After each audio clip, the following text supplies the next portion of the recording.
Vidas com História.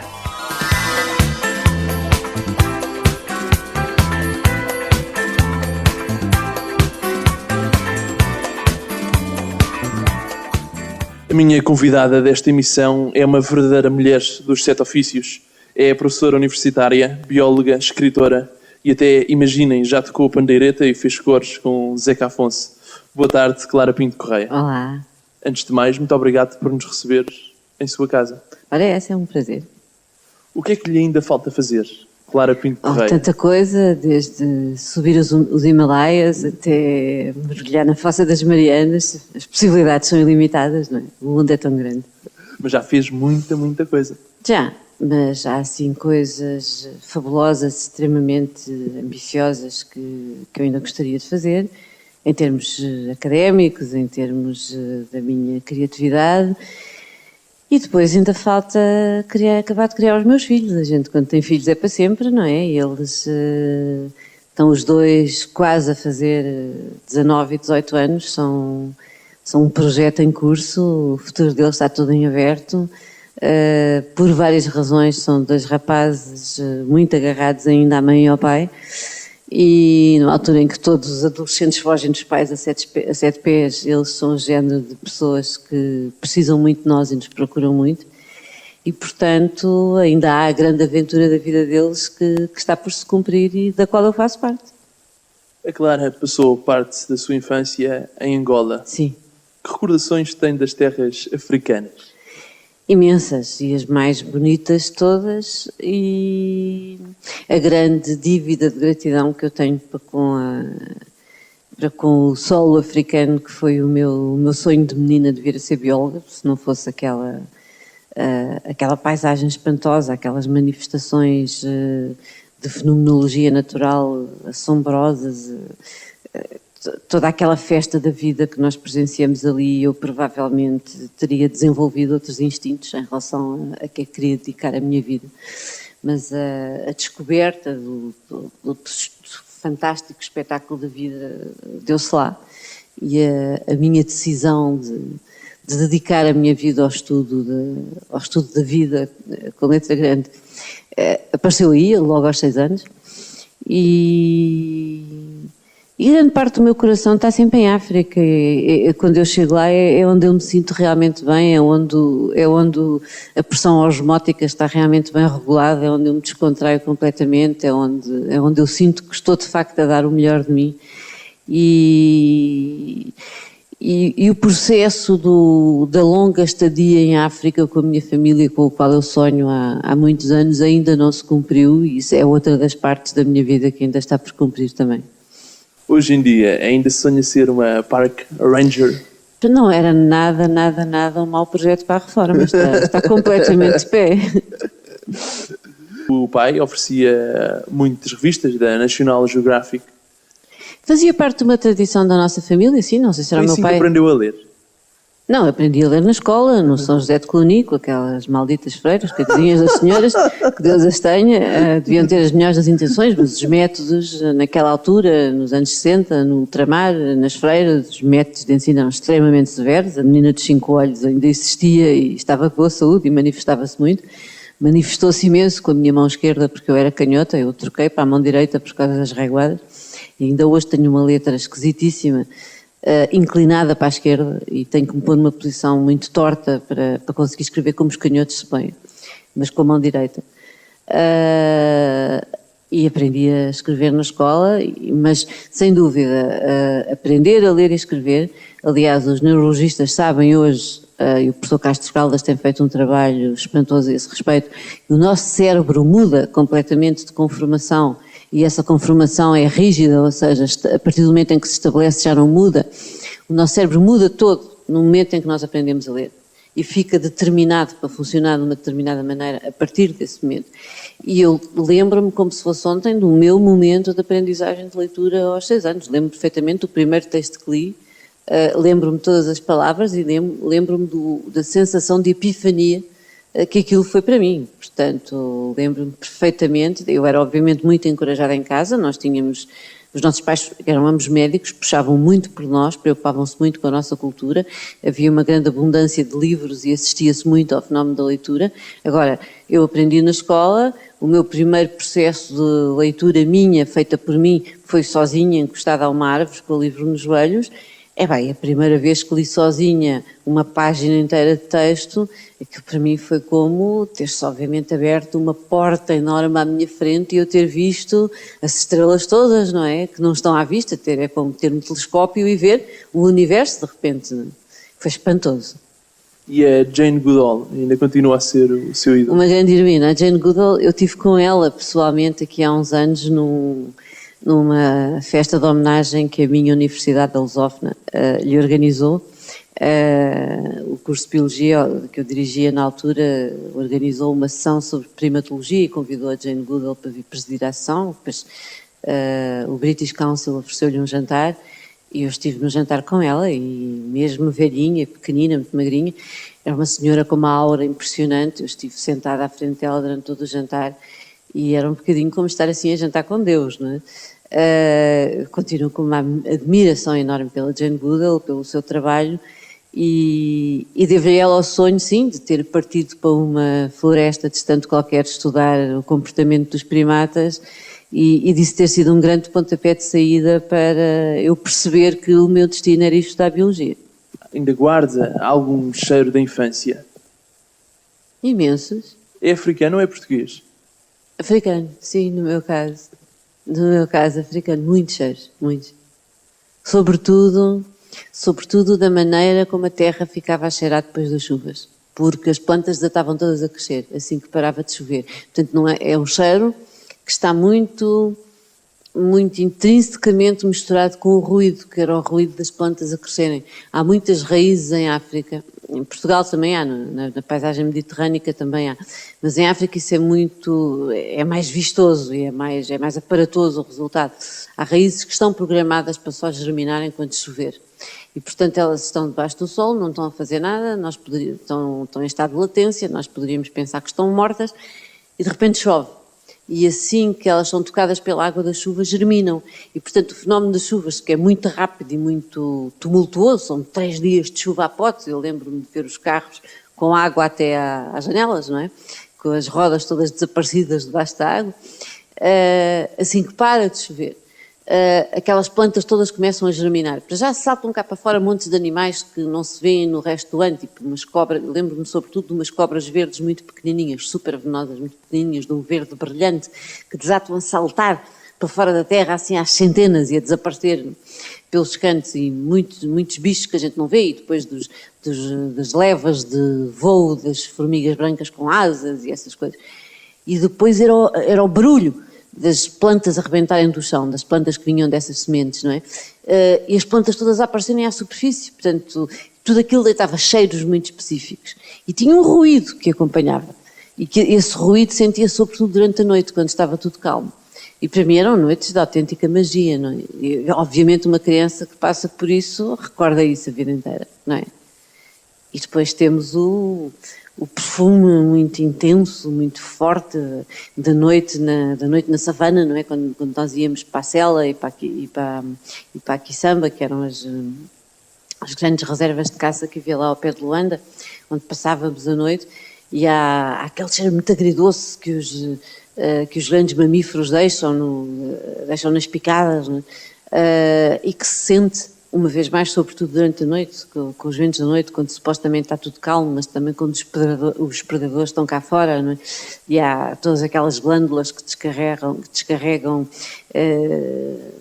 substâncias urticantes para afastar predadores, há os medos, que também têm glândulas que descarregam substâncias específicas, que têm cheiro, há toda aquela parte da adrenalina do caçador, tudo isso tem cheiro. E esses cheiros sentem-se, misturam-se, é uma coisa doce e muito agreste ao mesmo tempo, e nós temos cheiro como qualquer outro mamífero, temos olfacto, não é? E se estivermos muito quietinhos na varanda da casinha onde ficarmos, a ouvir os ruídos da noite, a tentar ouvir bem as hienas, a perceber onde é que se estão a dar as caçadas, sobretudo aqueles guias que vão connosco que sabem, que gostam de contar, olha que ela está ali, olha que estão a vir dali, olha que o leão vai por ali, e a pessoa está a ouvir e está a tentar perceber, não é? No meio do escuro total. Sente-se o cheiro e sente-se o ruído e sente-se o grande jogo da vida a jogar-se, e isso é uma grande emoção. Quando veio para Lisboa, deixou a África? Detestei. Foi um processo difícil, a adaptação. Foi terrível, tive logo eu e a minha irmã mais velha, tivemos poliomielite, que é uma poliomielite, que disparate, poliomielite tive eu aos 6 meses. Não, tivemos glomerulonefrite, que é uma doença dos rins muito chata, tivemos quase um ano de cama as duas. É uma maneira do organismo reagir, dizer, eu não quero isto, não quero estar aqui, não quero... Portanto, eu a terceira classe, o equivalente à terceira classe, ao terceiro ano de agora, fiz na cama. Tive quase um ano de cama quando voltei para Portugal, para a metrópole. Achei Lisboa horrível, muito escura, muito velha, muito suja, sem gracinha nenhuma, e as pessoas todas muito parvas, muito pindéricas, muito saloias. É preciso perceber que Luanda era uma cidade muitíssimo mais cosmopolita, aberta, feliz, colorida, emocionante do que Lisboa, que era uma aldeola, era uma porcaria, era uma coisa muito provinciana, bacoca, e foi uma tristeza enorme voltar para a metrópole. E eu reagi muito mal. E pronto, e depois tive essa doença, tivemos eu e a minha irmã mais velha, um ano de cama, e depois pronto, depois a vida continua, não é? Eu, quando experimentei o mar aqui, pela primeira vez, disse que nunca entraria naquele mar, porque nós íamos à praia todos os fins de semana, lá em Luanda, íamos à Baía de Luanda, e a água é quente, não é? Portanto, esta água daqui pareceu-me um insulto. Hoje em dia, vivo aqui no Penedo, tomo banho o ano inteiro aqui na Praia da Draga, na Praia da Aguda, na Praia Grande, nas águas que as pessoas consideram geladas. Eu entro de mergulho e nem penso no assunto, não é? Pronto, a pessoa é o que há, a pessoa tira o maior proveito possível. Com certeza, todos nós nos adaptamos, não é? Hoje em dia já nem penso nisso. Mas na altura foi... E quando chega àquelas praias do Índico e do Pacífico, ninguém me tira dentro de água. Como escritora, considera-se polivalente? Uma vez que já fez quase tudo na escrita. Bem, vamos lá ver. Eu acho que não devo ser eu a emitir opiniões sobre as minhas próprias valências, não é? Isso serão os críticos literários e os académicos apreciadores de literatura que terão que dizer se eu sou ou não polivalente. O facto de eu cobrir muitas categorias na escrita não quer automaticamente dizer que eu faça isso bem. Eu só posso ser considerada polivalente se as pessoas disserem eu faço isso tudo e faço bem, e não posso ser eu a dizer eu faço isso tudo muito bem. Eu faço o meu melhor, não é? Isso eu tenho a certeza que faço. E, de facto, cubro muitas categorias. Isso tem a ver com as minhas várias tendências, os meus vários interesses, as várias áreas do conhecimento e do saber e da alegria que eu tenho vindo a dedicar à minha vida, e tudo isso não cabe num só estilo. Eu, como escritora, tenho um prazer muito especial em escrever romances. Acabei agora mesmo, esta semana que passou, o meu novo romance, e portanto ainda estou naquele estado de suspensão, de descrença em que se entra quando se acaba um romance. Temos assim a sensação de que nos fechamos numa bolha especial com umas pessoas especiais que são os personagens que nós criamos. Vivemos durante um longo tempo com eles, numa espécie de um segredo que mais ninguém conhece, e de repente a bolha furou, os personagens foram-se embora, deixaram de ser nossos, nós mandámos-los para o editor, vão passar a ser do mundo, não é? E nós estamos um bocado perdidos e desgovernados porque ficámos sozinhos. Tivemos aqui um mundo só nosso que se foi embora, não é?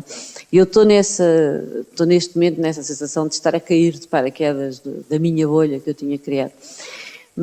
E de facto a escrita do romance é uma coisa para a qual, é um fenómeno para o qual, a bem dizer, não há palavras, é um estado de graça e de suspensão muito, muito, muito especial.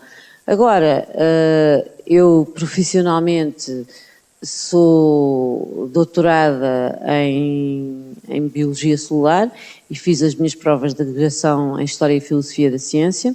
e, portanto, tenho feito muita investigação em história da biologia, que tenho vindo a publicar em livros que eu penso que, embora sendo académicos, são de leitura acessível a todas as pessoas, como o Ovário de Eva, o Assim na Terra como no Céu, o Dodologia, o Mapa Mundi, etc. Também publiquei vários livros de divulgação científica, como Histórias Naturais, por exemplo, e também gosto de escrever esse género de livros, gosto de contar às pessoas as coisas que eu sei de uma forma que todas elas possam entender. Também gosto muito, escrevi crónicas para a comunicação social durante 15 anos e tenho alguns livros de crónicas publicados que é muito interessante nós reunirmos ao fim de bastante tempo todo o material que fomos publicando semanalmente em livro, porque ele nos dá uma espécie de cronologia da vida que nós só obtemos dessa forma, não obtemos de mais forma nenhuma. E depois gosto francamente de escrever para crianças, tenho vários livros para crianças publicados, gosto de escrever para adolescentes, o meu maior triunfo é os meus filhos gostarem dos livros que eu escrevo. E tenho algumas incursões na área do ensaio e da poesia, são áreas que eu gosto de explorar. E uma vez, a pedido dos alunos finalistas do Conservatório Nacional, até escrevi um libreto para uma ópera, portanto há sem dúvida aqui uma grande variedade de estilos que se cruzam, que no fundo tem sempre a ver com o mesmo objetivo, que é o objetivo de encontrar a forma certa para uma determinada ideia. Eu tenho a ideia de uma coisa que quero escrever e preciso de encontrar o formato em que essa ideia funciona bem. E, portanto, é também um exercício de procura de formatos corretos.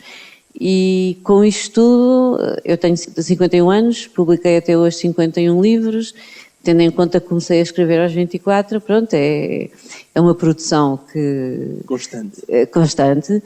Teve agora uma interrupção pela primeira vez na minha vida. Eu, aos 48 anos, comecei a ter um bloqueio. Fiquei bloqueada, não consegui escrever absolutamente nada entre os 48 e os 50, devido a um mau momento pessoal e profissional que atravessei, um momento extremamente mau, que me bloqueou completamente, não consegui escrever, tirando o trabalho científico, não consegui escrever absolutamente nada. E pronto, que se quebrou agora com a escrita deste romance que eu te disse que tinha acabado de escrever a semana passada, que se chama Não Podemos Ver o Vento e que vai sair em setembro. E, portanto, estou pronta para recomeçar e reatar o meu caminho, e é um caminho de que eu gosto muito, eu adoro escrever. E enquanto mulher também se considera polivalente? Já foi jornalista, já fez televisão, faz rádio... Bem, eu fundamentalmente sou professora universitária. É professora... Mas isso não tem nada a ver com eu ser mulher. Podia ser mulher ou homem, não é? Porquê a pergunta enquanto mulher? Porque se calhar há uns anos atrás isso não seria possível.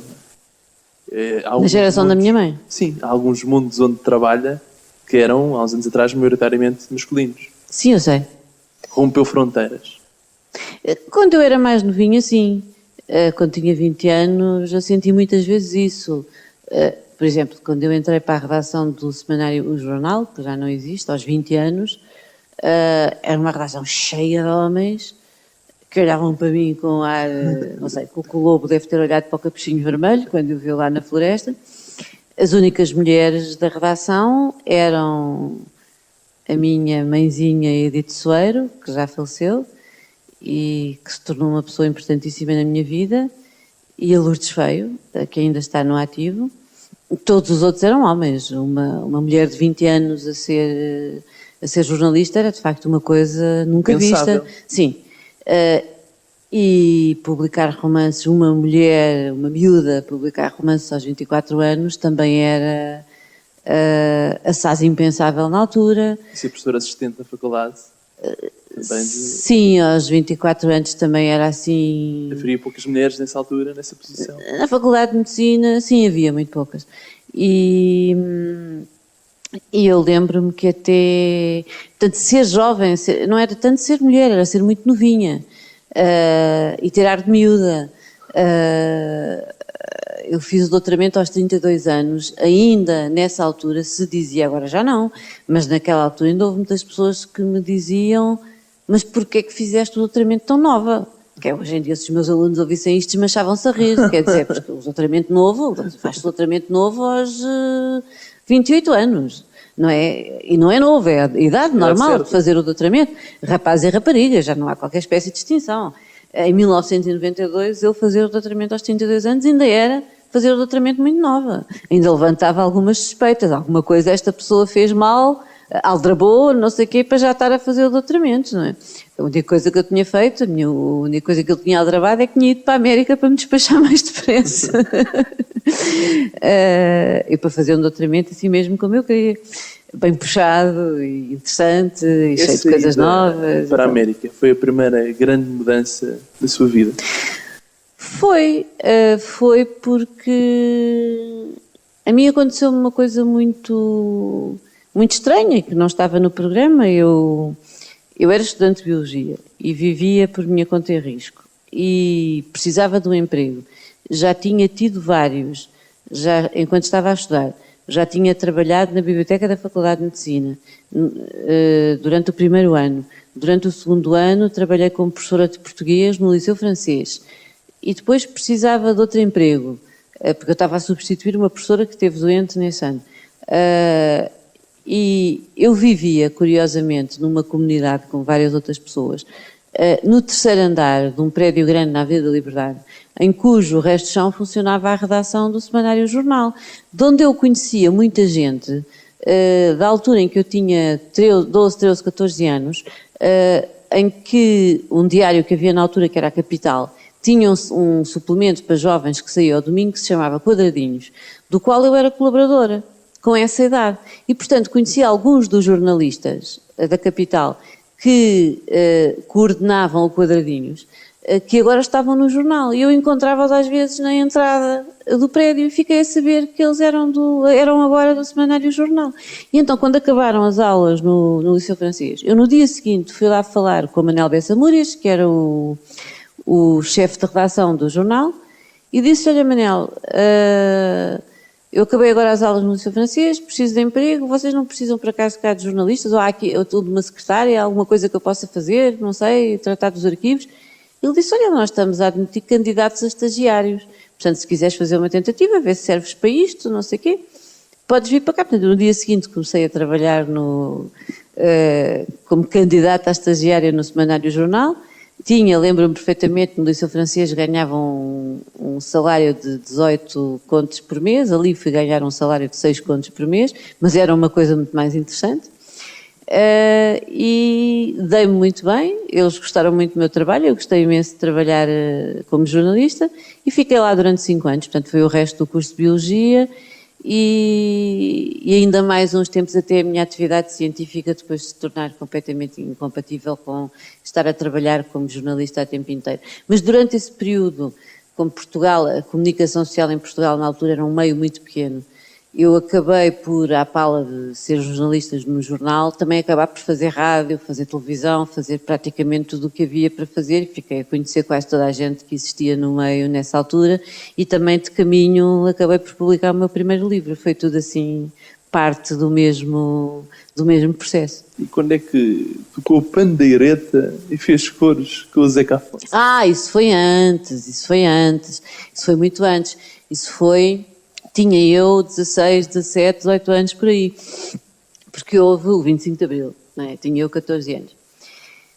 E na sequência do 25 de Abril, eu já cantava antes num coro, eu sou mezzo-soprano, e já cantava antes num coro de música tradicional portuguesa. A seguir ao 25 de Abril, esse coro teve várias cisões e várias escaramuças e vários problemas políticos, e como era próprio do PREC, não é, daquela época, e eu acabei por ficar integrada num grupo chamado GIM, que era, nós chamávamos-lhe o Grupo de Indivíduos Maus, mas não era o Grupo de Intervenção Musical, que pertencia a um chapéu de chuva maior, que era a FAPID, a Frente de Artistas Populares e Intelectuais Progressistas, que tinha muitos grupos lá a funcionar, nomeadamente o famoso GAC, o Grupo de Ação Cultural Vozes na Luta, que era liderado pelo Zé Mário Branco. Não é? E no GIM havia pelo menos 2 ou 3 pessoas, que eu me lembro, que costumavam acompanhar o Zeca Afonso à guitarra, em coros, etc. E uma da Cecília Barreira, que fazia coros com o Zeca Afonso, e o Luís não sei quantas, que tocava guitarra com ele, em certos concertos que o Zeca dava aqui na zona de Lisboa, pediam ao GIM para ir fazer backups, portanto, para irmos tocar e fazer coros com ele. E eu também ia, toda contente, era um orgulho, não é? Portanto, eu era a vocalista do GIM e fazia coros a 2 vozes com a Cecília. Pá, aquilo era uma maravilha, era assim, eram pontos altos da carreira do GIM quando nós éramos backers do Zeca. Estivemos a ouvir Zeca Afonso. Eu pegava no espírito revolucionário deste cantor e pergunto-lhe se foi esse espírito revolucionário que esteve na origem da exposição Sex Expressions. Bom, não. O que é que levou a fazer essa exposição? É preciso compreender, e eu espero que as pessoas que estão a vir compreendam, que a exposição Sex Expressions destinava-se a ser uma coisa muito diferente e de muitíssimo maior qualidade e interesse do que a grandíssima porcaria que foi estampada em tudo quanto era jornal e revista português, que não passava de meia dúzia de imagens de não muita qualidade da minha cara a ter um orgasmo. Não penso que isso seja uma coisa especialmente interessante. Aliás, foi, como podem calcular, um grande choque para mim, uma altura horrível da minha vida. Eu tenho filhos, tenho alunos, tenho tido muito trabalho, muitos anos de investimento em merecer o respeito das pessoas. Essa desgraça dessa publicação de fotografias minhas em toda a imprensa portuguesa destruiu grande parte desse capital de respeito e confiança que as pessoas tinham em mim, assim como abalou gravemente a minha estabilidade profissional, fez muito mal aos meus filhos, deixou os meus alunos muito baralhados, fez muito mal a mim própria, como é evidente. Eu disse há bocado que tive um bloqueio muito grande de 2 anos em que não consegui escrever e teve tudo a ver com isso, como é evidente. Ninguém gosta, de certeza, ninguém que me está a ouvir gostaria que o que me aconteceu a mim lhe acontecesse. Eu espero que nunca aconteça a ninguém. A exposição original era uma ideia muito bonita, não tinha a ver com fazer nenhuma revolução, mas tinha a ver com explorar um lado dos sentimentos humanos que não tinha sido explorado e fazer um trabalho de fotografia e texto bilingue, daí o título da exposição estar em inglês, porque se destinava a ser exposto em várias partes do mundo, que retratasse o estado que todos nós sabemos que é efêmero, da grande paixão, do total enamoramento, do amor incondicional e da paixão imensa. Portanto, as fotografias mostrariam a face de uma mulher que está a fazer amor com alguém e está a atingir o êxtase, e o texto retrataria os pensamentos dessa mulher apaixonada durante aquele exato momento. O texto seria escrito por mim e as fotos seriam feitas pelo homem que era então o meu companheiro, o Pedro Palma, pessoa sobre a qual eu me enganei completamente. Eu pensava que tinha 48 anos e já não me enganava sobre ninguém. Sobre esta pessoa concretamente enganei-me absolutamente, confiei numa pessoa em quem não podia confiar. Fizemos o trabalho. Não me competia a mim selecionar as fotos, porque quem fazia a fotografia na exposição não era eu fazia o texto. No entanto, houve algumas que eram tão explícitas e, portanto, resultavam como fotos para expor na Fundação Dom Luís de um tal mau gosto que eu disse com toda a frontalidade, epá, estas não. E pronto, e qual não é a minha surpresa quando 1 ou 2 dias antes da exposição, que se destinava a ser uma coisa privada, numa fundação extremamente intelectual e exclusiva e só para coisas de grande qualidade, onde as fotos eram acompanhadas por painéis de texto tão importante como as fotos em si, eram só 10 fotos e a coisa ficava por aí. E de repente aparece em tudo quanto é jornal e revista uma série de fotos, algumas das quais não autorizadas por mim, sem o texto. Portanto, completamente Descontextualizadas. Descontextualizadas, uma coisa completamente ordinária, horrorosa, humilhante, insultuosa, quer dizer, sem as pessoas perceberem nada do que é que se estava a passar, toda a gente a telefonar-me a perguntar, mas o que é isto? A minha família completamente consternada, os meus filhos envergonhadíssimos, uma coisa absolutamente horrível. Que o senhor tinha, pura e simplesmente, espetado com elas na internet. Não sei bem com que propósito, também nem quer saber. Isso estragou completamente, como é óbvio, destruiu completamente a exposição e os seus objetivos. O texto que eu tinha escrito, que ainda hoje considero das coisas mais bonitas que eu escrevi na vida, passou completamente ao lado de tudo isto. Isto também foi extremamente desagradável para a Inês Pedrosa, que tinha escrito o prefácio para o livro da exposição, e eu tive que pedir as maiores desculpas, como é evidente. E pronto, foi um episódio extraordinariamente desagradável, com efeitos extremamente perniciosos, que, entre outras coisas, me fez perder completamente a confiança das pessoas. Já passaram 2 anos e eu ainda não a recuperei. Eu era uma pessoa que confiava muito nos outros e que gostava muito de fazer projetos em comum e coisas assim. Essa confiança que eu sempre tive, nunca mais a tive desde essa altura. Noto, pior do que isso, noto em mim que as pessoas aproximam-se de mim com ideias, com conversas, com grande entusiasmo, e eu instintivamente fico coberta de picos e enrolo-me como um ouriço caixeiro. A abertura que eu tinha, fazer coisas novas, explorar outras coisas, perdia completamente. E epá, é lamentável que existam pessoas mal formadas, mas existem, não é?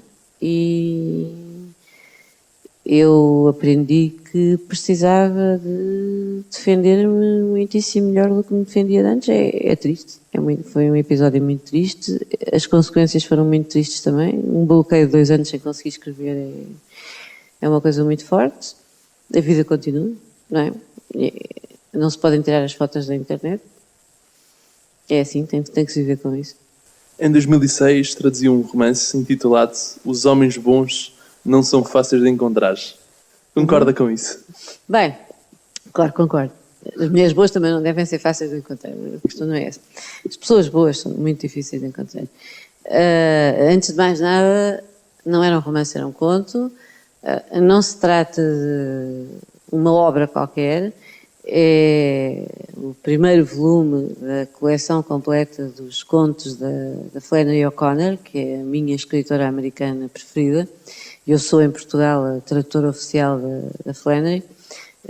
Traduzi 3 livros dela. Tudo o que há da Flannery O'Connor em português foi traduzido por mim, com grande orgulho. As pessoas boas, infelizmente, e o episódio do Sex Expressions que falámos antes revela isso muito bem,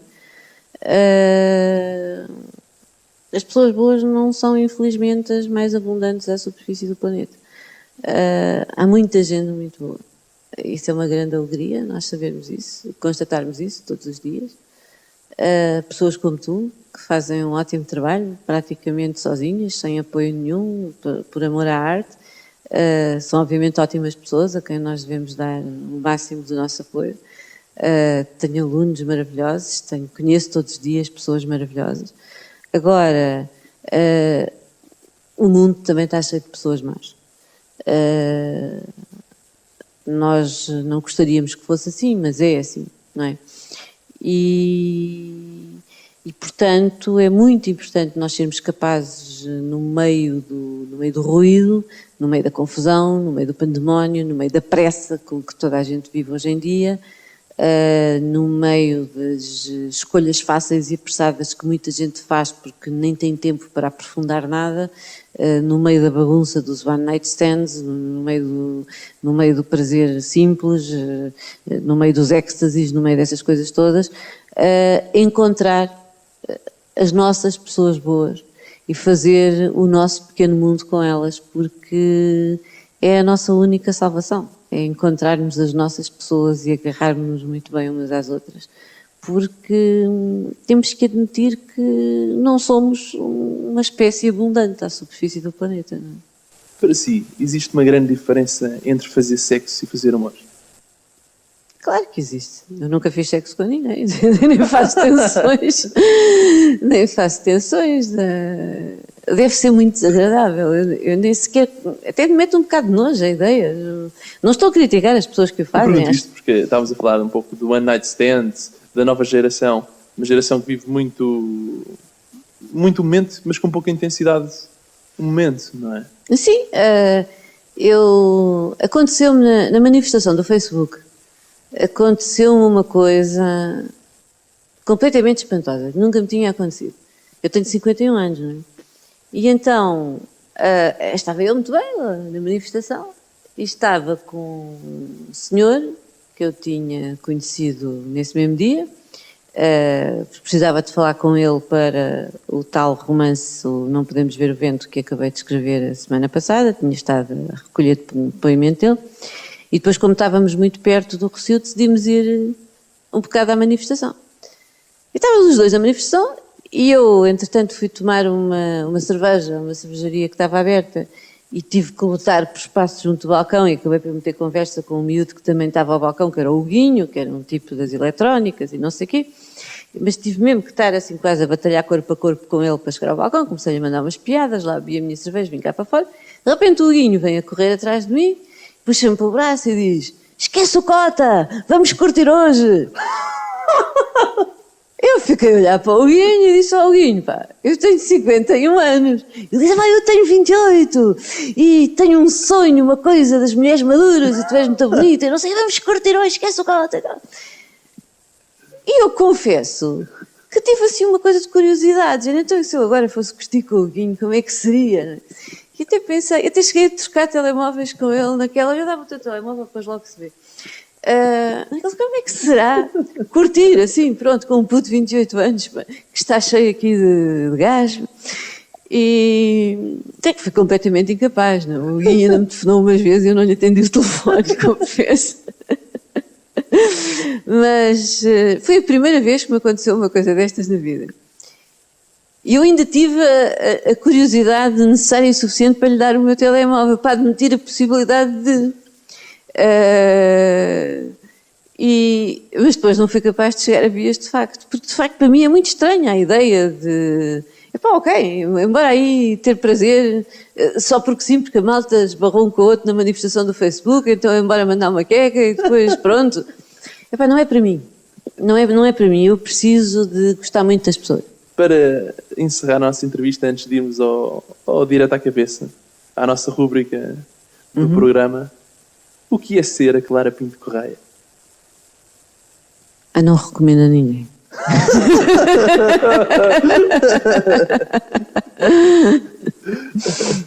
Vamos então ao Direto à Cabeça. Pode ser chá ou café? Café. A cores ou preto e branco? Não é cores. Noite ou dia? De dia. Conquista ou sedução? Sedução. A vida é? É uma viagem, não é um destino.